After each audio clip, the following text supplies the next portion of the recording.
Let's get that journey, man, back in time, because, I don't know if you know how excited I am, you know what I'm saying, being in Detroit, growing up in Detroit, my whole high school, college experiences, Cheddar Boys, Street Lords, Rock Bottom, you know what I'm saying, that whole era, you know what I'm saying, I still ride through Dallas and they, with the down, the do. I'm like, hey, you know what I'm saying, like, yo, you can't tell me nothing. I'm proud of that heritage. So I'm so happy to sit down and get to relive this moment with somebody that actually lived it. Yeah. So take me back, Streetlord Rook, to the beginning, man. Like, you growing up in Detroit, what was it like you coming up, and what part of Detroit were you in?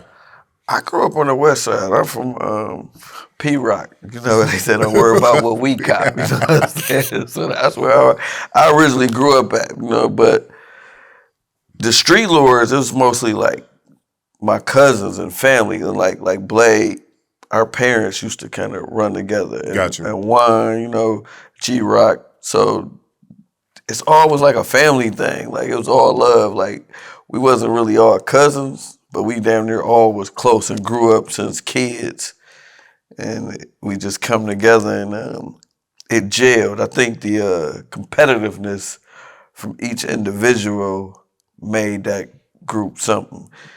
That was the dope part about it, like being competitive. Like everybody trying to get their dope verse together so they can get on the tracks. And then throughout that process, we was really getting money. Like it wasn't like we just rapping about it. Like a lot of guys today, they might start rapping and then obtain some money from their raps. Yeah. We was really getting millions of dollars at a very young age, rapping about it. Whereas like, I made millions of dollars at a very young age. When do you think the first time you touched $1 million? How old were you? The first time you physically seen it? Sure, I was like 18. As soon as I graduated high school, I had probably like $1 million. I had scholarships to play ball, college football. And it was just like, man, I wanted to get money. Like, I needed some money right then. You know what I'm saying? Like, I grew up, my mom my mother went to trial versus the feds, and she won. My stepdad been to the feds twice. My dad went to the feds twice for selling drugs. I come from a long line of drug dealers. Gotcha. Like, ain't nobody in my family probably ever had a job. So, like, today, I'm trying to, like, break the cycle. You know what I mean? I got kids. Like, granted, a lot of people might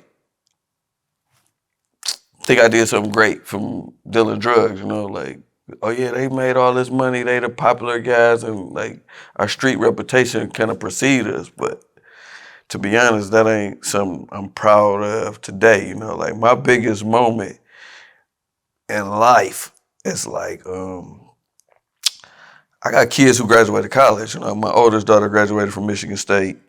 I got a daughter at Michigan State right now that's a senior. I got a daughter that got accepted to Harvard and Stanford. You know what I'm saying? My daughter go to Stanford. Wow. And I got 2 little kids. So it's like, to me, that's the biggest accomplishment. Like her mother had a baby young, you know what I'm saying, in high school. Yeah. Her dad went to federal prison, but she's been able to overcome all the obstacles and still get accepted into Harvard and Stanford and go on and still be an all-A student. So that's my biggest accomplishment. To me, all the drugs I sold, making movies is nothing. It's just like to provide something where my kids ain't got to go through what I went through.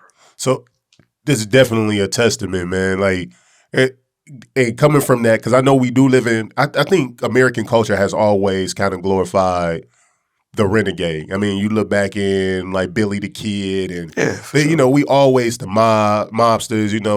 With y'all BMF now. You know what I'm saying? We always glorified that life. We like to be close. People who don't live in danger like to feel like they're close to it. It's like a fascination with gangster. Yeah.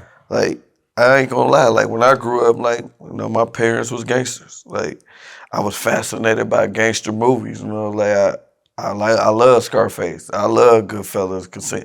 All the gangster shit I was gravitating to it, Got you. attracted to it. I remember my mom teaching me, like, no matter what's going on, you don't talk to the cops about nothing. And I was probably about 6 or 7 years old when I was first told that, like, you Man, don't never make no statements. And, that was how she was probably raised. My family, they was bootlegging liquor, starting riots in the 60s. So I come from got the, you. you know, the worths of hustling. Like, but I've also got some great family members that's done some positive things. So I'm trying to transition and teach my kids and break the cycle. That's what it's really about, breaking the cycle. Got you. So was it your parents that introduced y'all to the game, or did you and your crew just kind of, how did you get into it? Honestly, I seen drug dealing as a kid. I seen drug abuse as a kid. Like I've been to NAAA meetings with my mother and not my dad, but he wasn't around because he had went to the feds. He had caught time. He got addicted to drugs. People from that era, they sold drugs, they used drugs. So I've seen both sides of Yeah. it. So today, like, I don't smoke or drink. I'm from the era where doing drugs wasn't cool. Like, Yeah. I sold drugs. I ain't never been no person to use no motherfucking drugs. Like, I don't get down like that. No, I got you. That ain't cool with me.